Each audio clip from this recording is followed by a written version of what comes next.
भाषा शिक्षण के आज की इस विशेष सत्र में मित्रों आपका बहुत बहुत स्वागत है।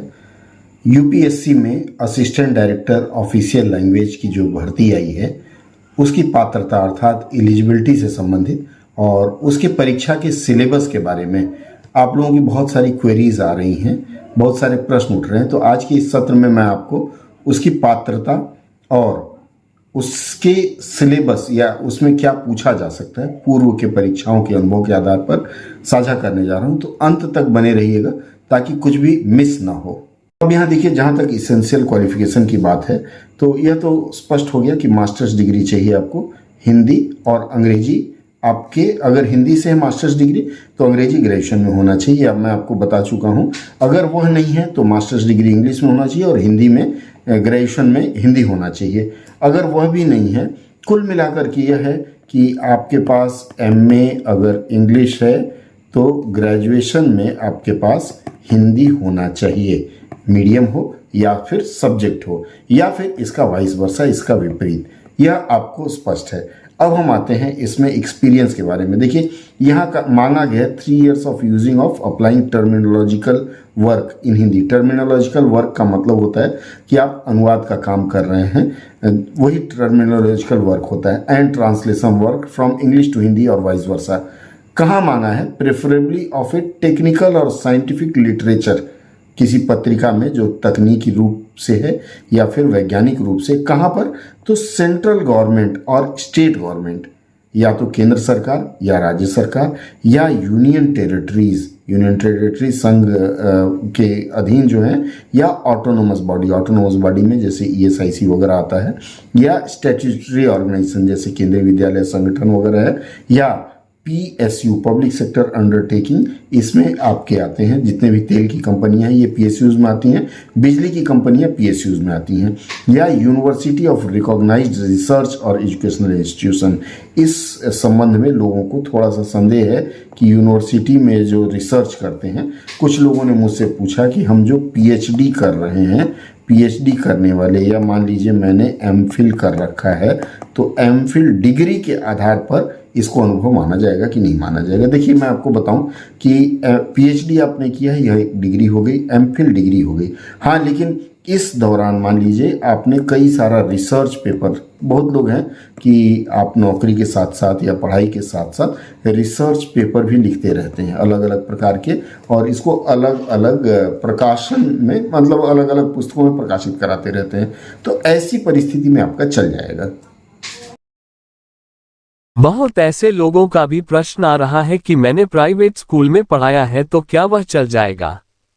ऐसे मित्रों का ध्यान विज्ञप्ति के इस अंश की ओर आकर्षित करूंगा जिसमें लिखा है कि 3 years experience of teaching in Hindi and English or research in Hindi or English under central government or state governments or union territories or autonomous bodies or statutory organizations or public sector undertakings or universities or recognized research or educational institutions।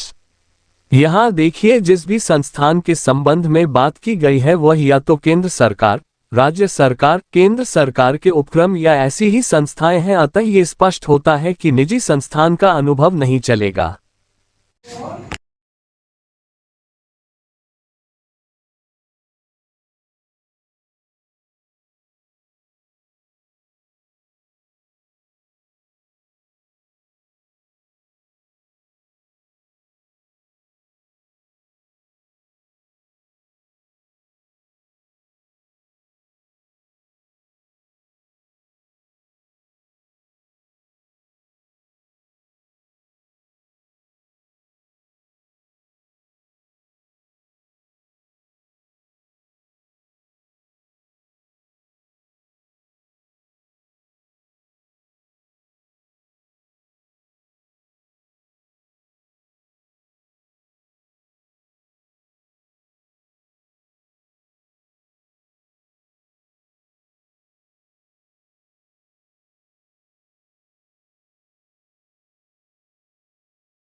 अब यहाँ note में इन्होंने लिखा है कि qualification relax किया जा सकता है।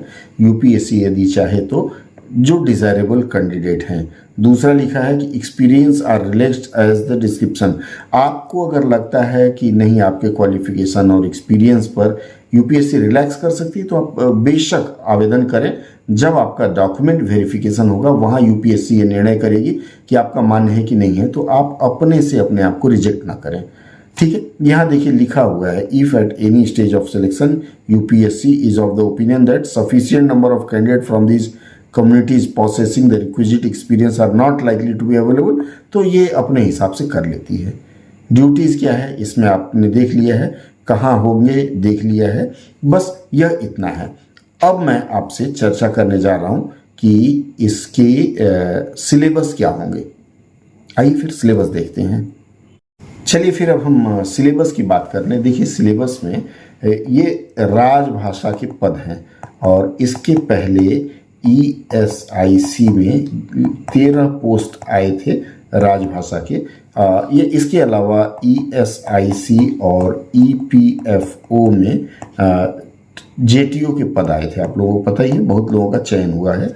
आप लोग जो सुन रहे हैं आप में से बहुत ऐसे लोग होंगे। ये ESIC और EPFO में जो JTO का चयन हुआ है और ये जो ADOL का चयन हुआ है, इनके जो प्रश्न पत्र आए थे उनके बारे में मैं पहले बात कर लेता हूँ। देखिए ये जो ADOL के जो आए थे, ADOL का प्रश्न पत्र यदि देखते हैं तो राजभाषा कार्यान्वयन से संबंधित ही ज़्यादातर प्रश्न थे। राजभाषा कार्यान्वयन की अगर बात करें तो राजभाषा कार्यान्वयन में सबसे पहले जिसमें से अधिक प्रश्न थे वह था वार्षिक कार्यक्रम। वार्षिक कार्यक्रम के बाद फिर जिसमें से लक्ष्य था वह निर्धारित लक्ष्य, एक लक्ष्य निर्धारण किया जाता है, तो यह लक्ष्य पर बात थी। और उसके बाद निर्धारित लक्ष्य के बाद नियम, राजभाषा नियम आप लोगों ने पढ़ा होगा, अधिनियम, नियम, अधिनियम, आदेश, संसदीय समिति,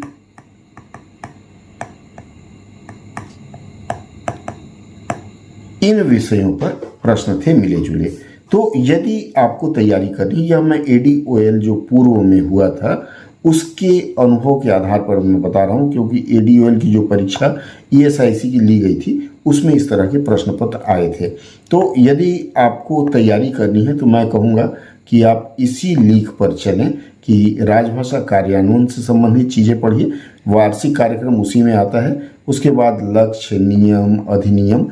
अब यह प्रश्न उठता है कि यह कहाँ पढ़ेंगे। देखिए इसके ऊपर पढ़ने के लिए आपको एक वेबसाइट में बताता हूँ, rajbhasha.nic.in या फिर ये rajbhasha.gov.in। ये दोनों में से जो वेबसाइट आपकी खुल जाए उस वेबसाइट में प्रावधान है, नियम पुस्तक है, सब कुछ है। हालांकि मैं आज आपसे चर्चा कर रहा हूं तो मेरे बहुत ऐसे मित्र हैं जो नाराज हो रहे होंगे कि भाई ये सब आप क्यों चर्चा कर रहे हैं, इससे तो हमारी वैकेंसी मारी जाएगी, हो सकता है हम ना ब्ला ब्ला ब्ला ब्ला करेंगे। मैं उन मित्रों से माफ़ी मांग लेता हूं क्योंकि इससे वे मित्र भी मेरे लाभान्वित होंगे। उसके बाद अनुवाद वगैरह से कुछ नहीं रहता, क्योंकि अगर आप JTO के देखें तो JTO वाले में जो कार्यान्वयन से तो आया ही था, बाद में उसमें जो इंटरव्यू वगैरह हुआ था उसमें अनुवाद से संबंधित चीज़ें थी। तो आप rajbhasha.nic.in पर जाकर के पढ़ सकते हैं। कार्यान्वयन के संबंध में मैंने एक और वेबसाइट, मेरा जो ये है वेबसाइट है gali-kucha.blogspot.com। इस पर यदि आप जाते हैं तो आपको मुफ्त में फ्री आपको स्टडी मटेरियल अवेलेबल है। जो भी चाहिए आप उसमें लॉगिन करिए, कुछ भी पैसा नहीं मांगा जाता, आप वहाँ से निकाल के पढ़ सकते हैं। यदि आप पढ़ेंगे तो आप 2 को और पढ़ाएंगे, इस उद्देश्य से मैंने इसका किया है। दूसरा एक और है राजभाषा निदेश, rajbhasha-nidesh.blogspot.com। ये 2 मैंने, ये ब्लॉग पोस्ट है हमारा, तो इस पर मैंने बहुत सारा मटेरियल डाल रखा है। आपको शब्दकोश चाहिए, जो चीज़ चाहिए आप यहाँ से निकाल सकते हैं।